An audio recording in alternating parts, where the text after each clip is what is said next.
malam saya sudah mempraktekkan apa yang dilakukan Tuhan Yesus dalam bacaan Injil hari ini. Biasanya saya malam sekarang ini mulai mengurangi makan. Ya. Tiba-tiba jam 11 malam, Romo Hariliong seperti biasa.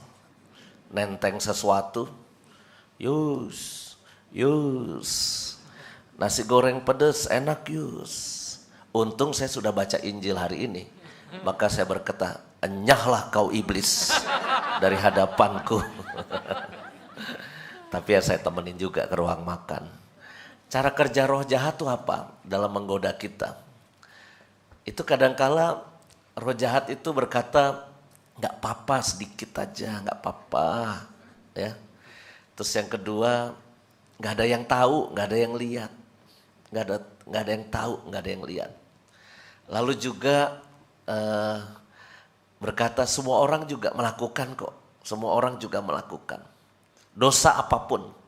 Nyontek, korupsi, seksualitas, judi. Ya, dikit aja gak apa-apa. Ayo cepet-cepet saweran, ayo main judi cepet-cepet. Dikit main-main aja kok, main-main. Narkoba, anak-anak kecil, remaja bisa terjebak pada narkoba gara-gara apa? Kasih permen. Awalnya permen, tapi lalu dia ketagihan, dan ketagihan. Seksualitas juga gitu, ya kan? Sama. Semua jenis godaan pada akhirnya iblis itu lihai menggoda kita. Ya. Cuma ya kalau dalam bacaan Injil ini kan yang digoda Tuhan. Maka ya contohnya gampang sekali. Tuhan Yesus berkata, enyahlah kau iblis. Sedangkan kita ini kan bukan Tuhan. Organ-organ tubuh kita ini sangat kompatibel dengan dosa. Kayaknya setan tuh tahu titik lemah setiap dari kita nih apa. Sehingga ada yang gampang berdosa pakai kekerasan, ada yang gampang berdosa pakai tubuhnya, seksualitas, ada yang gampang berdosa juga mungkin pakai ketidakjujuran dan sebagainya. Ya. Maka maksud saya, mungkin Injil hari ini seakan-akan mari kita meneladan Tuhan, enyahlah kau iblis. Tapi kan kita juga harus mengakui kita bukan Tuhan. Ya, ini catatan pertama, bahwa kita juga manusia lemah yang selama hidup di dunia, kita butuh untuk mohon berkat dari Tuhan untuk melawan itu semua. Tapi saya percaya Bapak Ibu, nanti makin tambah umur, kita makin saleh. Makin tambah umur, kita makin suci. Saya percaya itu.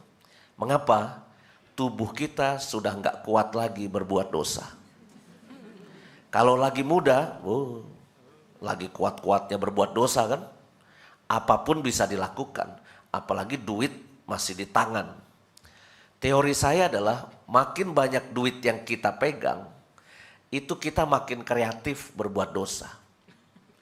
Kalau you nggak punya duit, dosanya juga nggak kreatif biasanya, ya sosok gitu-gitu aja lah. Ya. Tapi ketika duit yang kita pegang makin banyak, bisa ada massage lah pijet. Wah, pijetnya bukan pijet biasa kan, pijet khusus, spesial. Romo Kosmas pasti nggak tahu pijet khusus, karena beliau jatuh cinta aja belum pernah loh. Dalam opera komedi Samadhi itu dia membongkar rahasia. Sampai seumur sekarang beliau ini belum pernah jatuh cinta. Apa sekali kan nasibnya ya. Masa sampai setua ini belum pernah jatuh cinta. Bandingkan Romo Nofrin yang umurnya masih 35. Berapa kali dia jatuh cinta. Ya. Maksud saya adalah kalau kita nggak hati-hati ya pasti kita akan muncul godaan-godaan dalam kehidupan kita. Tapi kita juga orangnya itu suka mencari kambing hitam. Lihat bacaan Injil hari ini. Adam mencari kambing hitam kepada Hawa kan. Perempuan itu yang ngasih aku. Ya. Maka yang ada itu adalah istilah hawa nafsu. Emang ada istilah Adam nafsu gitu. Padahal yang sangat nafsu Adam kan. Lelaki lebih nafsu misalnya. Tapi yang dikasih istilah hawa nafsu. Bacaan Injil di perikop lain. seorang wanita tertangkap basah sedang berbuat zina. Yang mau dilempari batu siapa? Lelaki atau perempuan? Perempuan.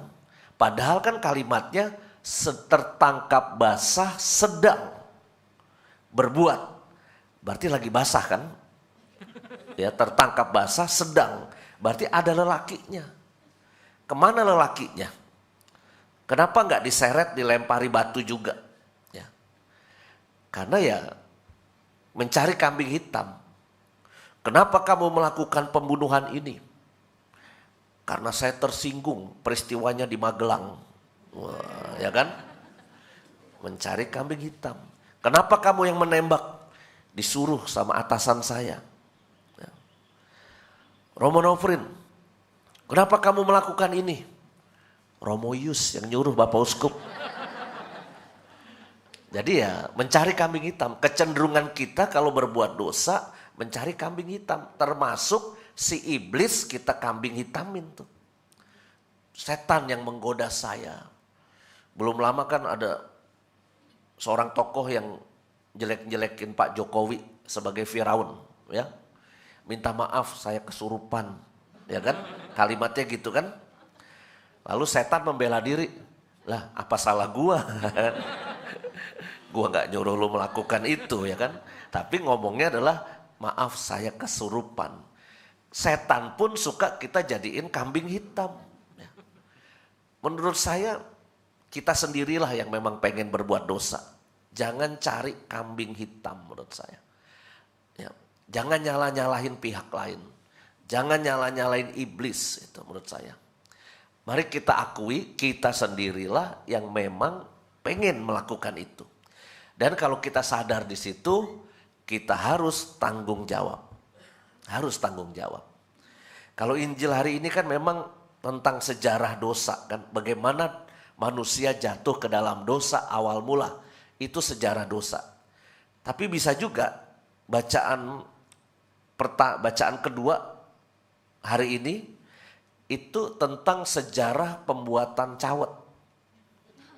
Coba Anda dengerin bacaan pertama tadi ya. Ya, ada kan kalimat sejak saat itulah mereka membuat cawat.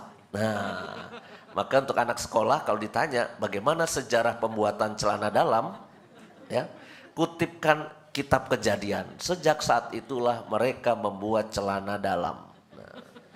Kalau tidak ada dulu peristiwa ini, kita semua nggak pakai celana dalam. Ya. Kita nggak tahu siapa yang telanjang, siapa yang pakai baju, siapa yang kita nggak tahu karena ya itu katanya buah pengetahuan. Ya.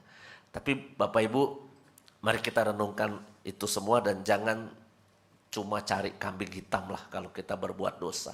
Excuse, ya, aku kan begini karena begini. Tanggung jawab aja kalau kita melakukan dosa itu dan mari kita perbaiki dan kita mulai berjalan dalam terang Tuhan. Perjalanan kita masih panjang, ini baru minggu Prapaskah yang pertama. Pasti kita akan banyak diingatkan tentang hal itu. Kemuliaan kepada Bapa dan Putra dan Roh Kudus. Sekarang selalu dan sepanjang segala abad. Kita bangkit berdiri.